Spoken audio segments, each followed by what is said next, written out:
Halo, selamat malam teman-teman mahasiswa-mahasiswi Stekkom semuanya. Kita melanjutkan ya, teman-teman semuanya pada sesi kedua ini ya. Di sesi satu kita sudah bahas kemarin ya, cukup banyak poin-poin yang kita sudah selesaikan di sesi satu. Sekarang kita masuk pada sesi kedua ya teman-teman ya. Oke, seperti biasa untuk setiap slide-nya Pak Beni akan dibantu oleh Bu Frida ya. Silakan Bu Frida. Ya, sekarang kita akan lanjutkan lagi kuliahan ya. Kita akan lanjut dengan budgeting. Penganggaran Hmm. adalah proses penyusunan anggaran yang dibuat untuk mencapai tujuan perusahaan dalam memperoleh laba. Oke. Berarti adalah tadi yang disampaikan oleh Bu Frida, terima kasih ya. Jadi tujuan daripada proses daripada budgeting ya, tadi menurut Bu Frida sampaikan tadi adalah bagaimana proses anggaran tadi dalam mencapai tujuan perusahaan ya. Ingat teman-teman, tujuan perusahaan ini kita sebut dengan nama apa kemarin di sesi satu, Corporate Key Performance Indicator ya, Corporate KPI gitu ya. Nah, jadi anggaran tadi kita keluarkan, jadi anggaran itu sebagai sebuah perencanaan ya, sebagai sebuah perencanaan yang matang gitu ya, dan bisa dikuantifikasi dengan nilai rupiah gitu ya. Nah, anggaran tadi dikeluarkan pasti tujuannya adalah untuk mencapai tujuan dari perusahaan tadi. Tujuan perusahaan tadi disebut dengan nama corporate KPI. Nah, tujuan perusahaan misalnya di tahun 2025, di sesi satu masih ingat tujuan perusahaan dalam market share 20% dan meningkatkan laba bersih dari 2% menjadi 4%. Nah, poin ini penting menjadi fokus kita gitu ya. Artinya apa, teman-teman semuanya? Setiap uang ya, anggaran ini kan kita bicara uang ya, teman-teman ya. Kenapa kita bicara uang? Karena kita bicara di sisi korporasi ya, corporate. Yang dimaksud dengan corporate di sini adalah organisasi yang juga butuh profit agar perusahaannya bisa sustain ya, bukan organisasi nirlaba atau organisasi sosial ya teman-teman. Nah, artinya apa? Setiap kali uang yang dikeluarkan oleh perusahaan, Rp1 uang perusahaan keluar, itu harus bisa memberikan tingkat return bagi perusahaan tersebut, tingkat pengembalian gitu ya. Contoh yang simpel, ambil contoh yang simpel ya teman-teman ya. Misalnya contoh nih, si Budi, sisi satu masih ingat ya, Budi dan Wati ya. Nah, si Budi pada saat bekerja, contoh dibayar dengan gaji 6 juta. Artinya apa? Ada anggaran yang dikeluarkan oleh perusahaan untuk membayar gaji si Budi yang nilainya adalah 6 juta rupiah. Nah, si Budi tadi harus bisa memberikan return tingkat pengembalian kepada perusahaan minimal ya teman-teman ya, minimal sama dengan 6 juta. Tapi kita tidak mau minimal sama dengan 6 juta, kita mau lebih daripada 6 juta. Nah, caranya gimana tuh? Nah, si Budi tadi harus bisa sebagai aset. Contoh, si Budi datang ke kantor gitu ya, dia melihat, loh, kayaknya pemakaian kertas di kantor ini terkesannya banyak yang dibuang-buang gitu ya. Baru pakai print sebentar aja, salah sedikit buang gitu ya. Kertas banyak terbuang gitu ya, tinta printer banyak. Nah, si Budi mulai membuat beberapa terobosan ya, beberapa inovasi. Contohnya dalam penggunaan paperless ya.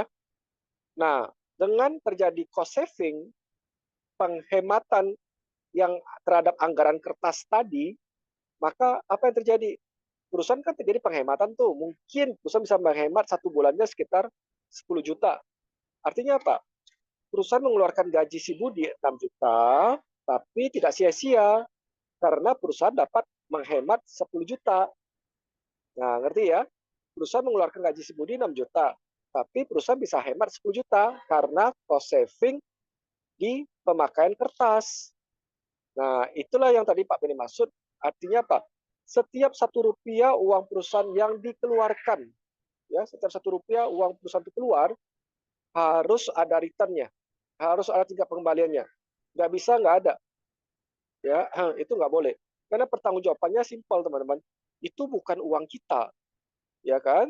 Itu bukan uang warisan kita, itu bukan uang dari wasiat keluarga kita, tapi itu uang perusahaan. Artinya uang orang yang kita kelola agar dengan hadirnya kita dalam perusahaan tersebut bisa memberikan tingkat pengembalian yang lebih daripada anggaran yang dikeluarkan tadi. Makanya perencanaan tadi itu harus matang, ya.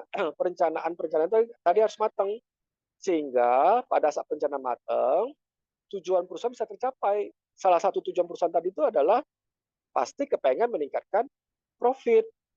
Ya, kenapa harus meningkatkan profit?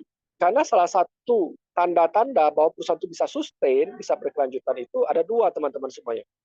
Pertama adalah business growth, ya, bisnisnya bertumbuh, revenue naik, ya, omsetnya naik. Yang kedua adalah apa? Ada profit. Profit tadi itu harus berkelanjutan. Nggak mungkin profitnya tahun ini profit, tahun depan rugi, terus 3 tahun lagi profit sedikit, tahun keempat lebih parah lagi ruginya. Itu nggak boleh terjadi. Nah, makanya setiap perencanaan tadi itu yang pasti setiap perencanaan pasti ada dananya ya teman-teman. Nggak mungkin nggak ada dana karena perencanaan tadi harus diwujudkan gitu kan. Nggak mungkin perencanaan tadi nggak diwujudkan.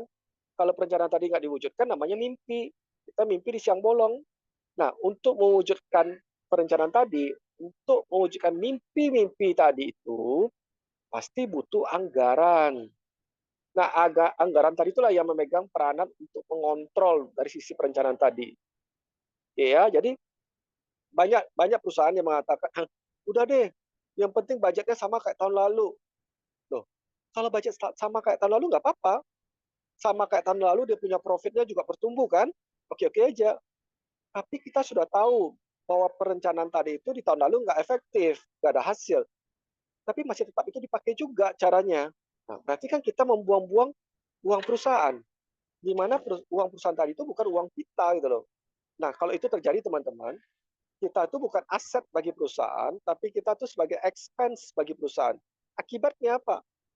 Pada saat perusahaan mengalami kondisi-kondisi tidak baik, ya, pada saat perusahaan mengalami kondisi krisis, maka orang-orang yang tadi yang cuek dan tidak mau berkontribusi dan tidak memberikan return bagi perusahaan, akhirnya mereka mereka lebih dulu yang akan di layoff, yang akan di PHK.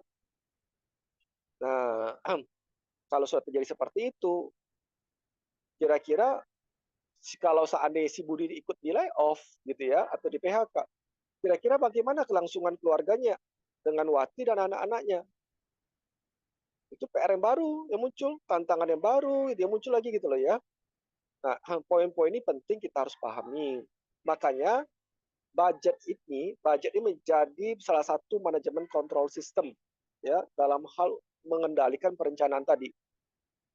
Ingat ya, setiap uang perusahaan yang keluar Rp1 harus ada return-nya dan bisa dipertanggungjawabkan. Pak Beni, jika pada saat uang perusahaan tadi dikeluarkan dan tidak ada return-nya gimana? Oke, nggak apa-apa, nggak ada return-nya ya. Untuk jangka pendek mungkin nggak ada return-nya. Tapi kita bisa belajar kan dari segala sesuatu uang perusahaan tadi yang dikeluarkan tadi itu gitu ya. Kenapa bisa gagal? Nah, ada lesson learn ya, ada insight ya, ada proses pembelajaran yang kita harus pahami. Loh, ternyata kemarin kita gagal, oh kenanya di poin ini, oh kenanya di poin itu. Nah, kita tidak boleh lagi gagal di tempat atau di lubang yang sama, teman-teman. Itu nggak boleh. Clear ya? Memang ya, sebagian perusahaan memang menganggarkan gitu ya, menganggarkan dana di dalam hal research and development, R&D-nya. Artinya memang dana tersebut dipakai untuk proyek-proyek yang belum tentu berhasil. Tapi bukan berarti tidak ada pertanggungjawaban. Tetap harus ada pertanggungjawabannya tadi. Makanya setiap kali ada proyek yang tidak berhasil, kita harus berevaluasi. Oh, kemarin kita kurangnya di sini. Kita harus improve perbaikannya di sana itu ya. Ini kalau kita dari sisi perencanaan aja baru teman-teman ya dan tidak berhasil ya. Kita belum masuk dalam mitigasi resiko nih. Ya, Pak Beni belum mau meluas dulu ke arah mitigasi resiko. Bagaimana setiap resiko-resiko terhadap ketidakpastian tadi kita bisa mitigasi. Ya, jadi kalian harus paham dulu ya konsep simpelnya adalah Rp1 uang perusahaan yang keluar, maka harus ada return. Clear ya teman-teman ya. Yang kedua adalah kalaupun tidak ada return, ya, kalaupun tidak ada return nih, maka harus ada proses pembelajaran untuk perbaikan berkelanjutan agar kita tidak lagi jatuh di lubang yang sama gitu ya. Tapi kita bisa bertumbuh. Nah, poin ini penting bagi teman-teman memahami ini semua gitu ya. Contoh simpel lah ya kita mau ambil. Contohnya kita kasih anak kita gitu ya. Misalnya orang tua ya, orang tua kasih kalian uang kuliah gitu ya, dibiayai uang kuliah. 1 bulan misal dikasih anggaran berapa, misal 2 juta, 2 juta, 2 juta gitu ya teman-teman. Nah, harapan orang tua apa? Setelah teman-teman selesai kuliah, ada sebuah tingkat pengembalian minimal untuk memperbaiki tingkat kesejahteraan teman-teman sendiri. Nah, dan berharap ya kalian, teman-teman mahasiswa-mahasiswi bisa berbakti kepada orang tua. Itu kuncinya teman-teman. Ya, tapi pada saat dikasih uang kuliah 1 bulan 2 juta, 2 juta, 2 juta gitu ya, ternyata kalian tidak serius untuk kuliah. Nah, setelah tamat kuliah, teman-teman yang lain selesai kuliahnya dengan baik gitu ya, dengan indeks prestasi yang bagus dan sangat bagus gitu ya. Tapi beberapa dari kita yang tidak menyelesaikan perkuliahan, otomatis apa? Uang tadi itu sayang-sayang gitu loh. Itu gagal kita kan ya. Nah, poin ini teman-teman harus paham itu teman-teman ya. Karena setiap uang yang dikasih orang tua ke kita, itu ada keringat mereka, itu ada jerih payah mereka, itu ada air mata orang tua kita untuk kita, itu ada doa orang tua untuk kita punya keberhasilan. Nah, inilah yang kita maksud dengan adanya return. Artinya uang 2 juta tadi itu kita bisa pertanggungjawabkan dan kelak nanti kita setelah tamat kuliah, kita bisa setidaknya membahagiakan orang tua kita, ya, dan kita punya masa depan lebih baiklah, kurang lebih seperti itu. Clear ya teman-teman ya? Jadi Rp1 uang perusahaan yang keluar harus ada return. Jika tidak ada return, maka harus ada pembelajaran apa yang bisa kita dapatkan hikmahnya dan kita lakukan continuously improvement untuk perbaikan selanjutnya gitu ya. Oke, sip. Kita melangkah pelan-pelan ke slide selanjutnya. Silakan Bu Frida. Ya, kita lanjut ke slide berikutnya ya. Di sini ada 4 tahap perencanaan anggaran menyeluruh perusahaan. Yang pertama adalah penetapan filosofi dan misi. Yang kedua, penetapan tujuan dan strategi. Yang ketiga, penyusunan program. Yang keempat, baru penyusunan anggaran. Oke. Thank you Bu Frida. Oke. Yang disampaikan oleh Bu Frida sangat benar ya teman-teman, sangat valid ya, sangat valid. Ada proses-proses tahapan yang harus dilalui gitu ya, baru sampai ke dalam tahap anggaran. Penganggaran itu terakhir ya, bukan penganggaran itu di awal. Seringkali kita mendengar, ya Pak, saya nggak bisa buka perusahaan kenapa? Mana dananya? Mana dananya? Selalu kayak gitu kan ya. Terkadang kita mendengar istilah-istilah seperti itu. Nah, sekarang kita sudah belajar dari yang disampaikan oleh Bu Frida tadi adalah Pak, tahapan penganggaran itu tahapan terakhir, bukan tahapan di awal. Jadi setiap kali ada mau sebuah terobosan, kita selalu ngomong mana, apa sama kira-kira kita punya ke perusahaan. Kan dananya nggak ada. Kalau dananya nggak ada, kita nggak bisa gerak. Itu ngaco. Itu salah gitu ya. Bukan berarti dananya nggak ada, kita langsung mengatakan, ya kita nggak bisa lakukan proyek ini. Nggak benar. Ya nggak benar. Yang benarnya gimana? Dana itu terakhir. Jadi langkah pertama tadi itu adalah filosofi kata Bu Frida tadi ya. Filosofi itu sebenarnya ada nilai-nilai mengapa kita mesti mengadakan sebuah proyek, mengapa kita mesti membangun sebuah bisnis, mengapa mesti kita membuat sebuah perusahaan. Nah itu clear dulu.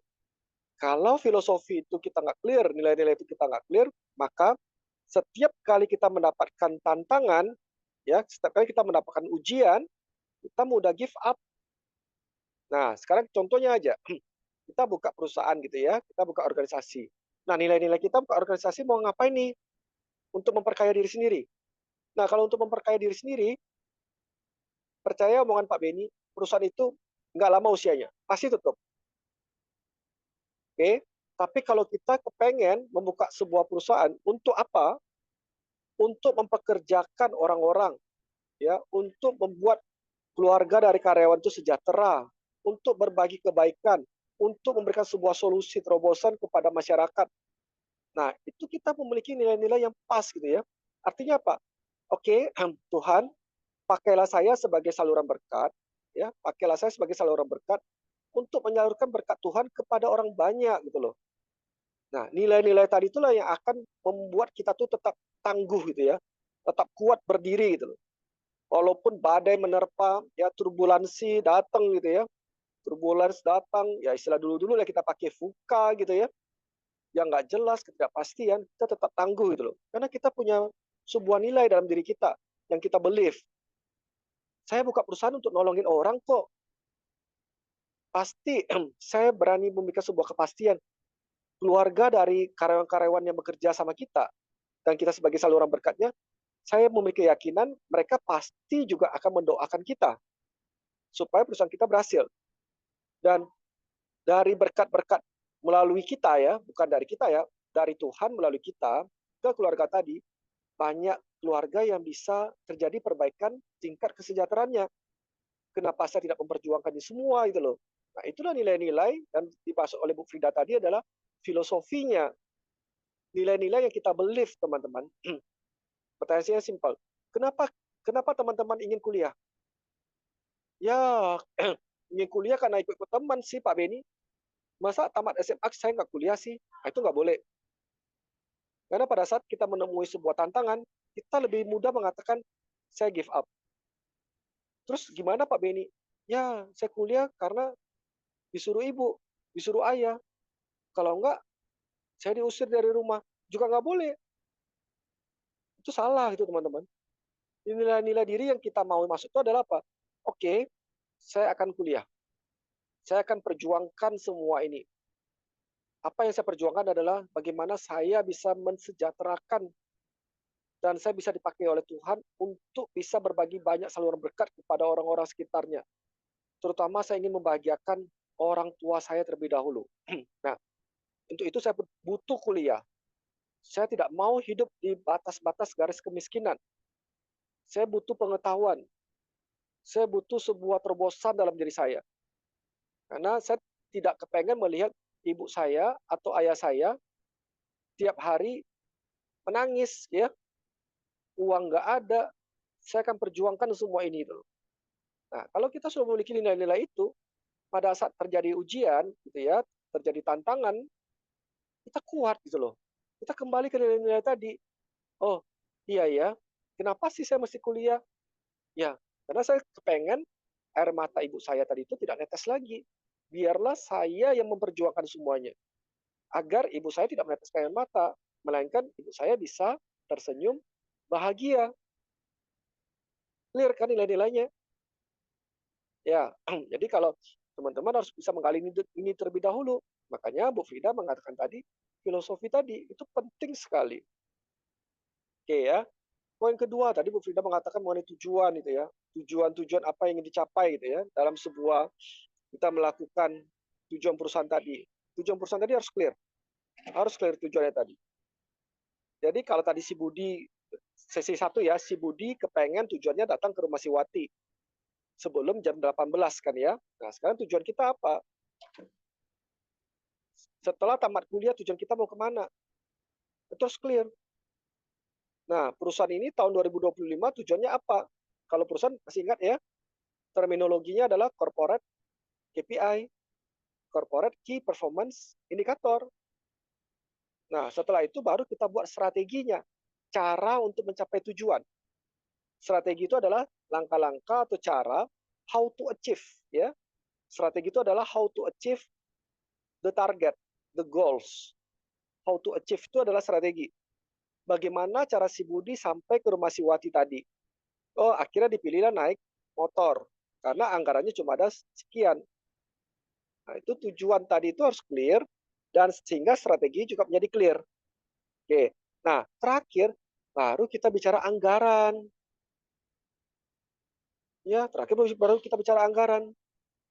Jadi pada saat mau masuk kuliah, kita tidak serta-merta langsung ngomong, minta uang, kan mau kuliah, minta uang mau kuliah.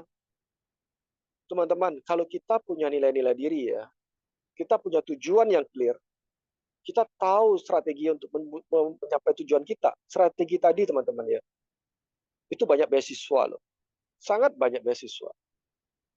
Nah, anggaran tadi apakah menjadi sebuah tolak ukur kita melanjutkan kuliah atau tidak melanjutkan kuliah? Oh iya Pak Beni, karena kalau nggak ada uang kuliah, saya nggak bisa bayar uang kuliah, saya nggak bisa kuliah. Enggak, kalau kita benar-benar serius ya, beasiswa tuh banyak dan kita benar-benar tekun ya, kita berprestasi itu banyak sekali beasiswa yang bisa kita ambil. Sama kayak perusahaan. Kalau kita benar-benar jujur ya, tanggung jawab, disiplin kita bekerja, banyak sekali orang yang mau untuk nitip, tolong dong, saya kasih kamu barang deh, saya kasih kamu produk deh, kamu bantu jualkan dulu deh. Nanti setelah laris, baru kamu kembalikan, kasih ke saya berapa yang laku. Nah, itu poinnya. Makanya nomor satu tadi ditaruh itu adalah nilai-nilai diri, teman-teman. Clear ya? Poin terpenting dari bagaimana cara langkah-langkahnya sampai muncul anggaran ya, teman-teman ya. Jadi kalau tidak ada nilai-nilai diri, nggak bisa. Berat, teman-teman, dalam kehidupan ini. Melangkah sedikit nggak enak, ya. Nanti kalau seandainya berat sedikit, kita langsung give up, gitu. Oke ya, teman-teman ya. Jadi kita harus tanya ke diri kita, why gitu ya. Mengapa kita harus kuliah? Mengapa perusahaan ini harus ada itu? Nah, masih ingat sesi 1, why we exist. Exist. Mengapa kita harus ada? Nah, itu harus dijawab tuh. Itu namanya mission matrix. Kira-kira seperti itu ya teman-teman ya. Untuk di slide ini ada proses yang bisa teman-teman dapatin insight-nya. Oke, kita melangkah. Lanjut Bu Frida. Ya, kita lanjut slide berikutnya ya. Nah, tahap-tahap syarat-syarat di dalam menyusun anggaran. Yang pertama, anggaran disusun harus realistis. Artinya sangat mungkin untuk dicapai. Yang kedua, luas. Artinya tidak kaku, sehingga terdapat peluang untuk perubahan sesuai dengan situasi dan kondisi. Yang ketiga, continue. Artinya bahwa anggaran perusahaan memerlukan perhatian secara terus-menerus dan bukan merupakan suatu usaha yang insidental. Oke, sip. Thank you Bu Frida. Jadi tadi Bu Frida mengatakan ada realistis ya, realistis, luas, dan continue. Oke ya, realistis. Ya, jadi kan anggaran tadi itu adalah sebuah sarana ya, sebuah dalam bentuk perencanaan untuk mencapai tujuan kan ya. Makanya masih ingat ya sesi 1, kita harus tahu dulu tuh teman-teman. Kita kan ambil sesi 1 kemarin apa? Corporate KPI-nya. Market share 20%. Nah, kenapa kita ambil 20%? Karena kita tahu tahun 2024 market share kita tuh baru 10%. Nah, pertanyaan berikutnya, apakah realistis market share itu dinaikin dari 10% menuju 20%? Itu kan tadi yang disampaikan oleh Bu Frida, harus realistis dari 10% menuju 20%. Nah, cara menjawab realistisnya adalah gini. Pertama, kita harus lihat dulu, ada nggak permintaannya di market? Ya, kalau kita mau pakai strategi market driven nih ya, ada Pak Beni, marketnya ada gitu ya. Terus yang kedua, apakah perusahaan kita sudah punya kapasitas produksi belum untuk meningkatkan 2 kali lipat dari 10% menjadi 20%? Nah, kalau belum dan belum ada anggarannya, mungkin target 20% market share menjadi tidak realistis. 10% tadi mungkin kita bisa adjust menjadi mungkin 12%, 13%. Clear ya? Pertama adalah apa? Kita lihat dulu marketnya. Nah, ada kok, marketnya bertumbuh kok, marketnya sehat. Oke. Yang kedua, menaikkan market share dari 10% menjadi 20%. Berarti kan kapasitas produksi kita naik 2 kali lipat. Nah, pertanyaannya, apakah perusahaan kita punya kapasitas untuk menaikkan 2 kali lipat enggak? Oh enggak Pak Beni, tapi kita bisa invest. Ya nggak apa-apa, kalau ada anggarannya. Oke, oh nggak ada anggarannya Pak Beni, jangan deh 20%. Oke, yang realistis berapa dari 10%? Mungkin 12% nggak apa-apa, 14% nggak masalah. Ya, itu tadi Bu Frida masuk dengan realistis. Nah, yang kedua, luas, kata si Bu Frida tadi ngomong, luas, harus fleksibel, harus adaptable. Artinya apa? Nah, pada saat kondisi-kondisi tidak nyaman, pada saat pada saat tahun anggaran itu berjalan ya, misalnya dari Januari 2025 masih aman, oke ya, masih sesuai anggaran, sesuai budget. Tiba-tiba bulan Juni, tiba-tiba terjadi sesuatu hal krisis yang tanpa kita mau duga, dan tanpa kita mau sengaja gitu ya. Bulan Juni terjadi krisis. Maka anggaran kita tadi itu bisa beradaptasi, bisa kita adjust, sehingga disesuaikan dengan kondisi daripada eksternal faktor. Nah, jangan sampai kita ngomong, kan sudah dianggarkan. Nah, kita ambil contoh kasus pada saat COVID. Ya, apa yang terjadi pada saat COVID? Pada saat itu roda ekonomi berjalan dengan cepat ya, tahun 2019 itu kenceng gitu. Tiba-tiba stop, stuck gitu loh. Nah, otomatis seluruh perusahaan pasti harus mengejas, pasti harus beradaptasi terhadap perubahan tadi yang di-trigger dari eksternal faktor. Nah, sehingga kalau budget kita tadi itu, anggaran kita tadi itu, atau strategi kita tadi itu dalam hal perencanaan dan eksekusi ini tidak luas, tidak fleksibel, tidak adaptable, maka ini berat. Karena kondisi-kondisi ideal itu tidak pernah kita akan jumpai seiring dengan tahun anggaran berjalan itu. Semuanya ideal, semuanya baik-baik, gitu ya. Semuanya damai, semuanya tenang-tenang aja. Nggak mungkin, teman-teman. Nggak mungkin. Jadi kita tidak perlu nanti kecewa dalam hal nanti kita sudah bekerja di perusahaan ya, teman-teman. Kita melihat, loh, kemarin kan ada budgetnya. Kok sekarang nggak ada? Perusahaan ini nggak jelas nih. Dia nggak komit nih. Sebentar A, sebentar B, sebentar C. Bukan. Bukan dia nggak komit. Bukan dia pelin-pelan. Bukan dia sebentar A, sebentar B, sebentar C. Bukan, teman-teman. Tapi bagaimana dia berusaha untuk adaptable gitu ya. Kalau bahasa Pak Ben itu lebih kepada adaptable tadi. Agile gitu loh, strategic agility. Bagaimana dia bisa menyesuaikan dengan kondisi lingkungan eksternal.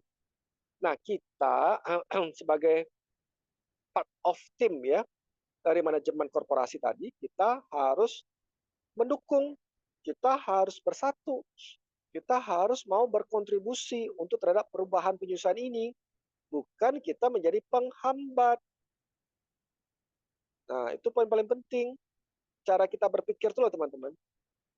Ya, karena perbedaan antara struktur organisasi yang berada tanggung jawab di level bawah dengan struktur organisasi yang berada tanggung jawab di level atas, perbedaan cuma satu. Cara dia berpikir itu yang membuatkan tanggung jawab itu berbeda.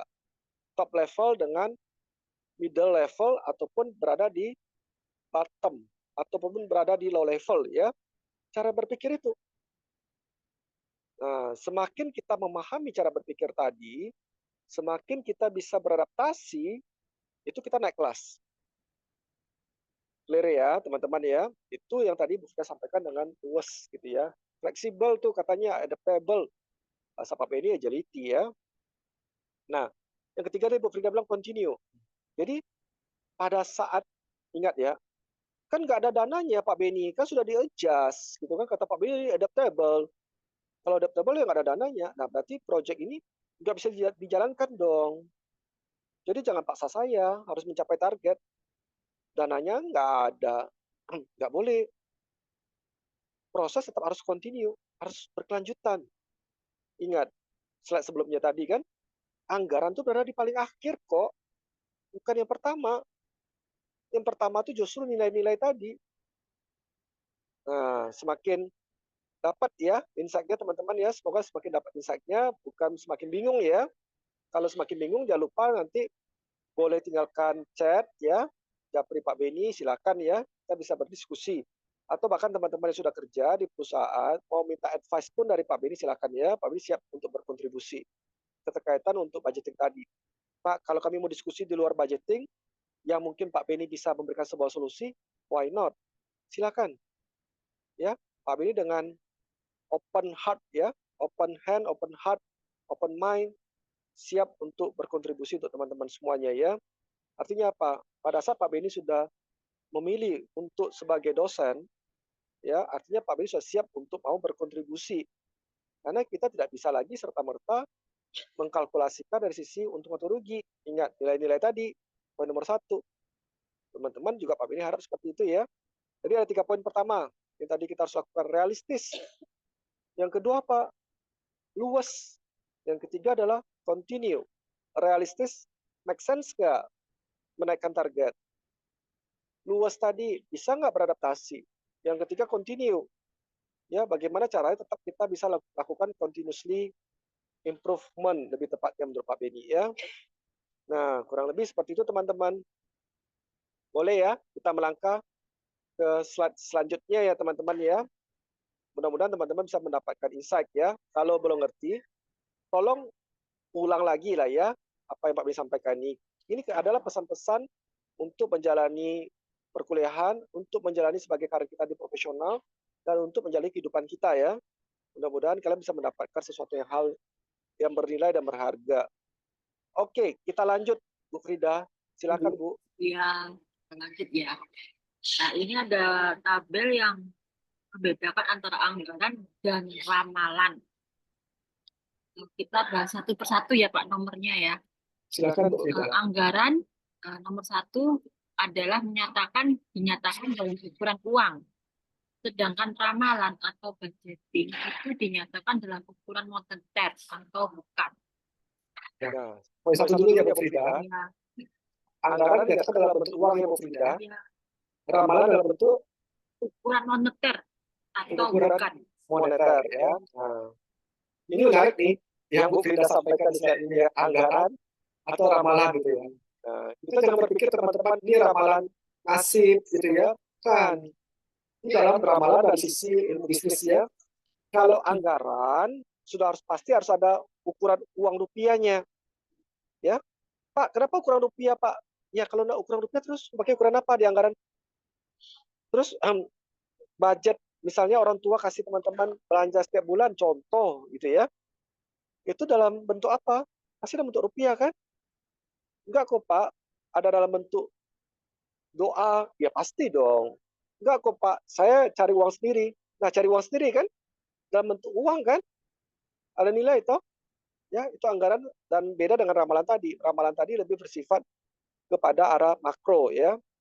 Lanjut Bu Frida. Yang kedua, anggaran umumnya berjangka waktu 1 tahun. Sedangkan ramalan dapat sembarang waktu. Menarik sekali ya sahabat Bu Frida ini ya. Oke, jadi kalau kita bicara anggaran, kita bicara adalah strategi untuk strategic planning untuk jangka pendek. Ya, clear ukurannya. Satuannya rupiah anggaran dan untuk strategi planning jangka pendek 1 tahun. Ya, jangka pendek lah ya. Jadi bukan lagi nggak ada ukuran nih. Sedangkan kalau ramalan itu lebih bersifat kualitatif, bukan kuantitatif yang ada ukurannya teman-teman. Itu bedanya ya. Jadi kalau ramalan tadi yang meramalkan, kita ramalkan ya kondisi perekonomian dunia. Kita ramalkan ya kondisi perekonomian Indonesia. Nah, itu lebih bersifat ukurannya tadi itu lebih bersifat ukuran moneter dan lebih bersifat ya kita nggak bisa mengatakan ramalan tadi itu pasti terjadi toh. Anggaran sebenarnya juga nggak pasti terjadi. Ya, anggaran juga bukan pasti terjadi. Tapi setidaknya anggaran lebih terukur. Clear, 1 tahun anggaran. Saya butuhkan anggaran 100 miliar untuk menjalankan di tahun 2025. Nah, clear kan? Ada ukuran waktunya tahun 2025 dan ada ukuran rupiahnya 100 miliar. Kalau ramalan nggak ke arah sana. Ya, sekali lagi teman-teman ya, ramalan di sini bukan ramalan nasib tuh ya. Kita sedang tidak meramal nasib nih. Ini ramalan dari sisi kacamata perspektifnya bisnis ya. Kurang lebih seperti itu. Boleh dilanjut, Bu Frida? Yang nomor 3, anggaran berisi komitmen manajemen untuk mencapainya, dan ramalan adalah peramal tidak bertanggung jawab atas tercapainya ramalan. Jadi ketawa Pak Beni ya, hanya sampai Bu Frida ya.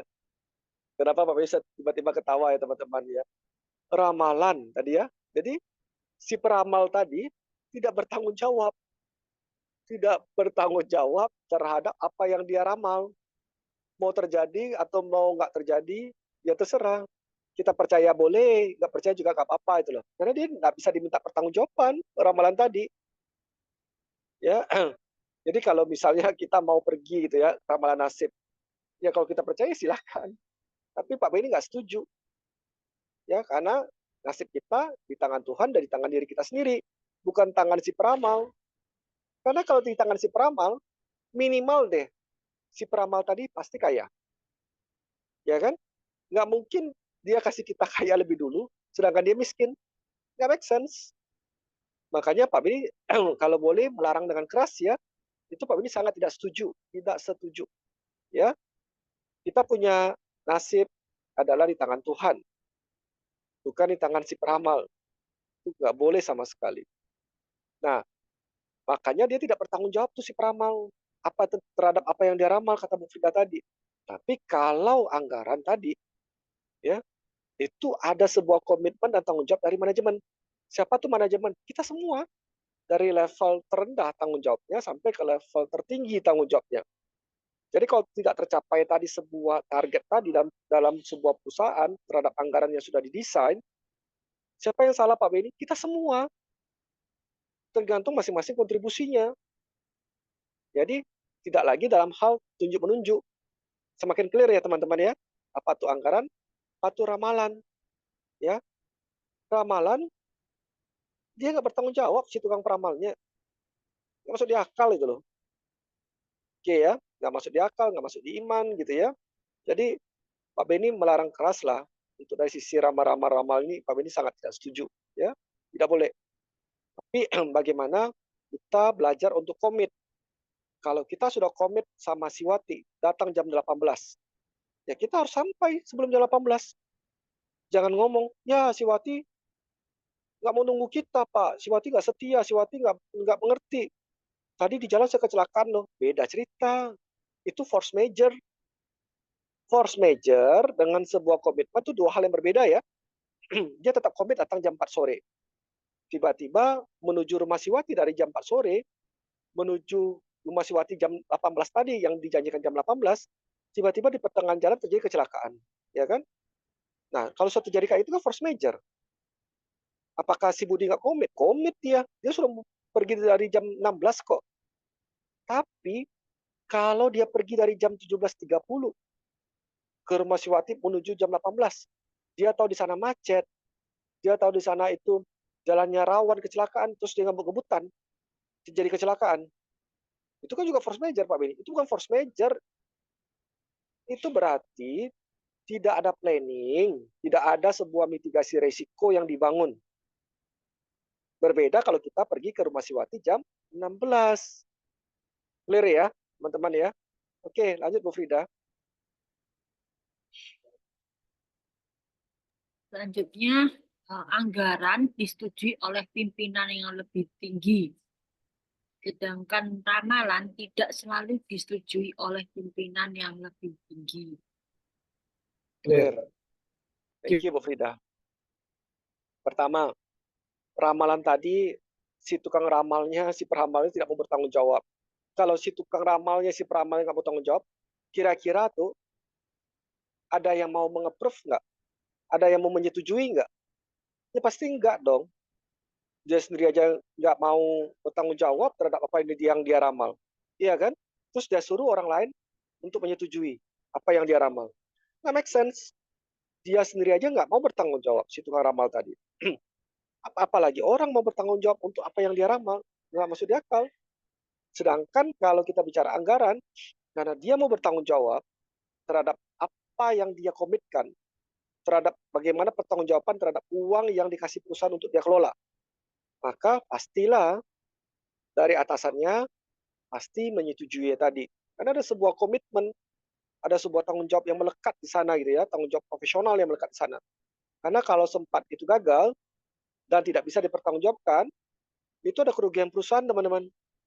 Nah, kerugian perusahaan tadi itu ada dua. Ada kerugian perusahaan yang betul-betul kita sudah bisa deteksi di awal dan kita mitigasi risikonya, atau kerugian perusahaan yang disebabkan karena keteledoran, ya, yang disebabkan karena keteledoran dari si pemangku anggaran tadi. Itu pasti sanksinya berbeda. Oke ya, teman-teman ya. Lanjut, Bu Frid. Yang berikutnya anggaran setelah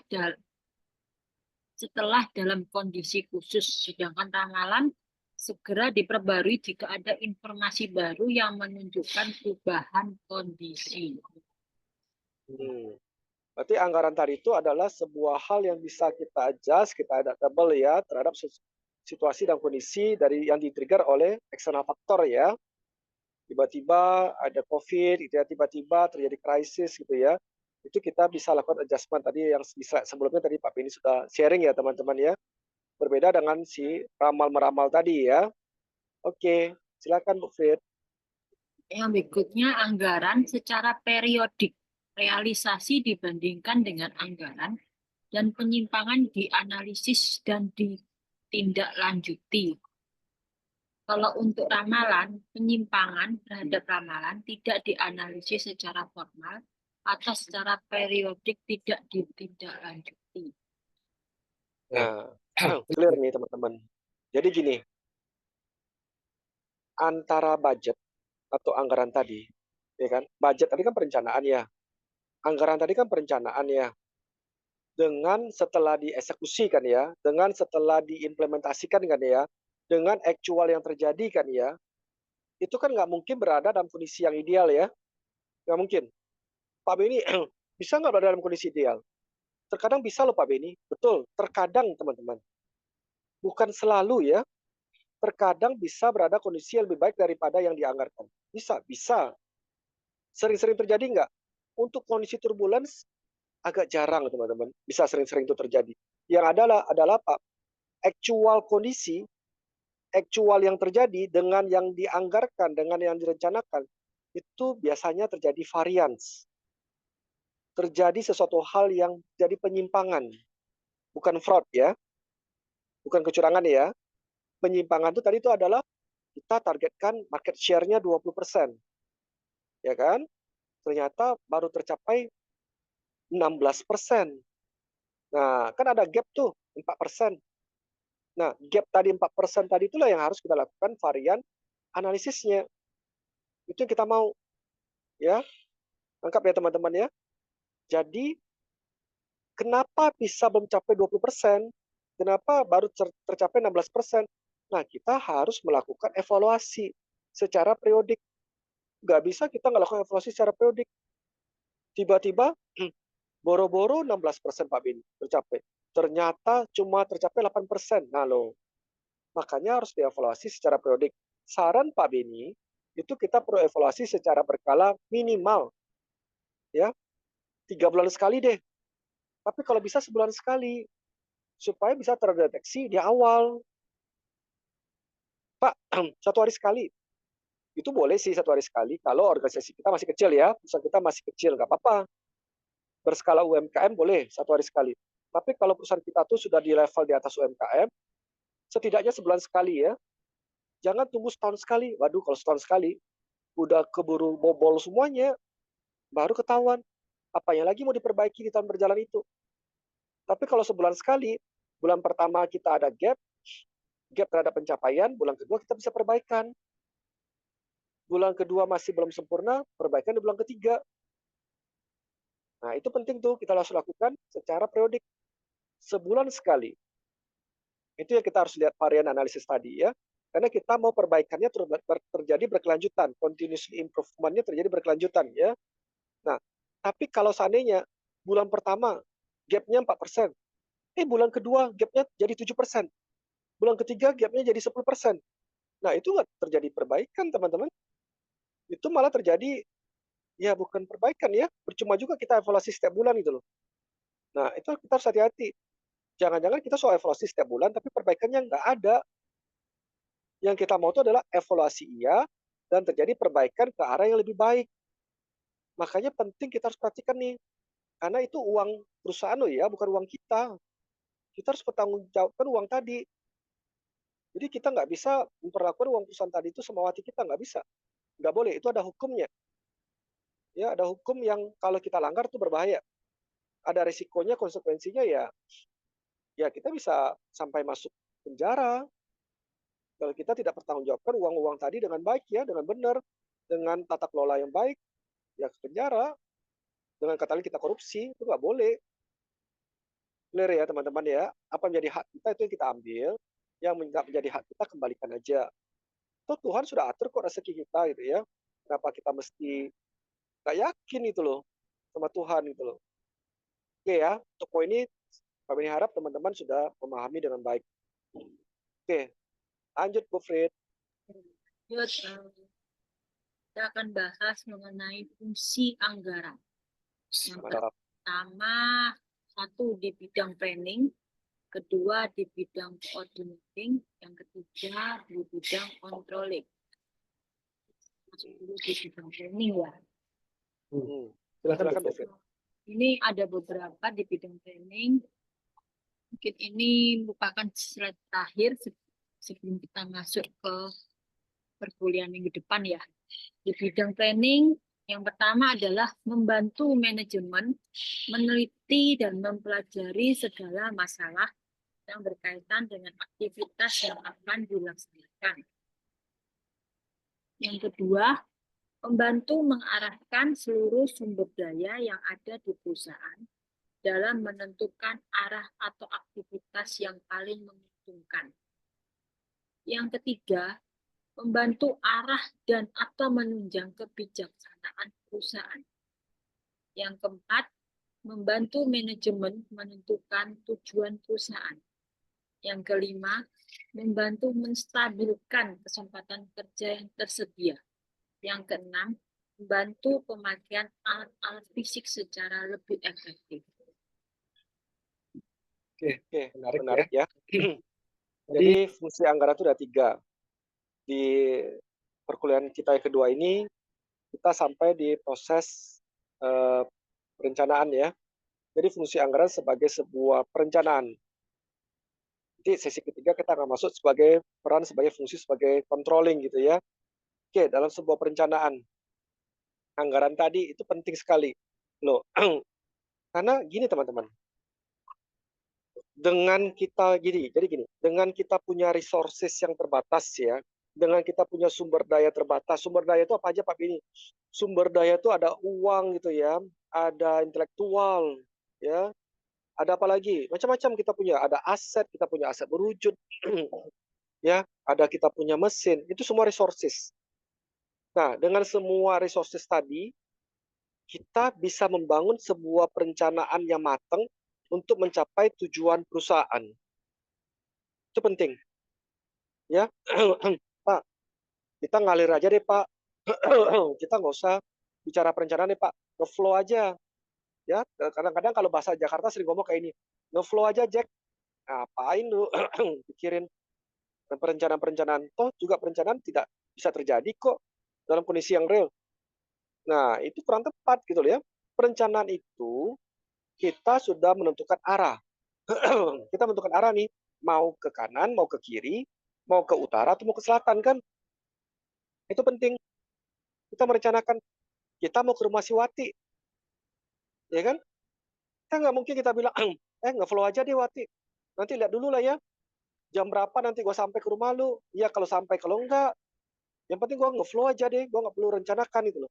Nggak bisa, nggak bisa.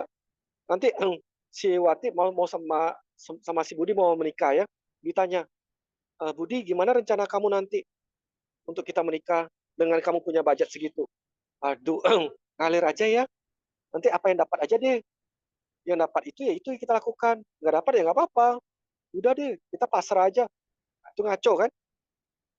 Nggak benar kan? Artinya apa? Perencanaan tadi itu harus matang teman-teman. ke kanan. Kita harus tahu dulu arah kita mau ke sana. Dan kita mau capai arah tadi itu, kita mau ke rumah si Wati nih, jam 18. Naik apa? Nah, uang kita cuma ada cukup untuk naik motor. Tapi supaya harga ojol motornya tidak mahal, jangan berangkatnya mepet-mepet, jangan di traffic yang tinggi. Kita berangkatnya lebih dulu. Itu perencanaan. Cuma kalau nggak ada perencanaan, pokoknya mau ke rumah si Wati jam berapa? Ya kan masih lama kok, jam 6 sore kan. Ya udah nantilah 15 menit sebelum jam 6 sore kita berangkat. Saya berangkat nanti. Ya udah keburu mahal tuh traffic. Ojolnya udah keburu mahal. Nah kalau sudah keburu mahal gimana? Nggak jadi berangkat kan ke tempat si Wati. Dengan alasan kita telepon. Aduh, Wati maaf ya kamu tahu sendiri kan, aku kurang sehat atau kurang apa. Itu nggak benar. Orang yang bermental seperti itu berbahaya. Nah, sama kayak perusahaan, kita mau melangkah. Perencanaannya adalah kita mau mencapai target market share 20%. Aduh, jangan usah 20% ya Pak Beni. 10% aja sekarang udah syukur. Udah bisa makan, udah bagus. Udah bisa bayar gaji, udah bagus Pak Beni. Gak usah neko-neko. Ngaco. Itu ngaco, teman-teman. Itu nggak ada perencanaan. Nah, kita mau apa? Oke, kita mau mencapai 20%. Target kita 20% tahun 2025 ini, clear ukurannya. Nah, apa yang harus kita persiapkan? Berapa besar anggarannya? Itu kan arah ya. Nah, perihal nanti terjadi gap, terjadi tidak capai 20%, tapi setidaknya tahun 2024 yang market share-nya dulu 10%, setidaknya tahun 2025, walaupun tidak mencapai 20%, setidaknya mencapai 12% boleh kan? Boleh sih Pak Beni, ada perbaikan kan? Ada ke arah yang positif toh? Itu arah gitu loh teman-teman, arah yang positif. Jadi jangan kita bilang, nggak apa-apa deh, terserah deh. Mau 10% boleh, mau 2% boleh. Susah teman-teman, kalau kita punya mindset seperti itu sangat berat. Ya kita nggak boleh memiliki mindset seperti itu. Jadi kita harus punya arah, dan harus kita punya tujuan, dan harus kita punya planning yang clear. Misal Pak Beni tanya sama teman-teman, berapa lama teman-teman mau kuliah? Ya Pak Beni tanya kuliah. Mungkin ya, yang penting jalani dulu aja lah Pak Beni. Jangan-jangan nanti tahun keempat belum tentu saya bisa sambung lagi, jangan. Ya, Pak Beni tidak setuju kalau ada yang berpikiran seperti itu. Pak, saya mau tamat tepat waktu. Saya mau tamat 4 tahun Pak Beni. Nanti di tengah jalan, kalau saya nggak punya anggarannya, maka saya akan berjuang dengan sebaik-baiknya. Saya cari beasiswa, saya cari ke sana kemari, dan saya tetap mau komit tamat 4 tahun. Itu rencana saya Pak Beni. Itu perencanaan saya dan arah saya clear Pak Beni. Setelah saya tamat Pak Beni, saya mau kerja, saya mau bahagiakan orang tua saya. Semakin lama saya molor atau akhirnya saya tidak lagi melanjutkan kuliah, itu saya tidak mau seperti itu. Nah, tangkap ya teman-teman ya. Makanya kembali ke filosofi yang disampaikan oleh Bu Frida, harus ada nilai-nilai. Dengan nilai-nilai tadi itulah kita tidak mudah give up, tidak mudah jatuh. Kalaupun kita jatuh, dengan kita punya nilai-nilai tadi itu, kita tidak mudah untuk menyerah. Fighting spirit-nya harus muncul. Nah, semoga dengan beberapa pembelajaran ya di kuliah kedua kita, ini teman-teman bisa mendapatkan banyak insight ya, banyak insight yang berharga. Dan jika teman-teman ada yang ragu, tetap silakan japri Pak Beni ya di 0821 41 03 06 57. Pak Beni ulang ya, 0821 41 03 06 57. Teman-teman, sekali lagi Pak Beni ucapin terima kasih untuk Bu Frida. Tetap sehat selalu ya untuk teman-teman semuanya, tetap sehat, tetap semangat, tetap bergairah terus ya. Kita sampai ketemu di kuliah sesi ketiga bersama saya, Pak Beni Cuaca. See you teman-teman, thank you.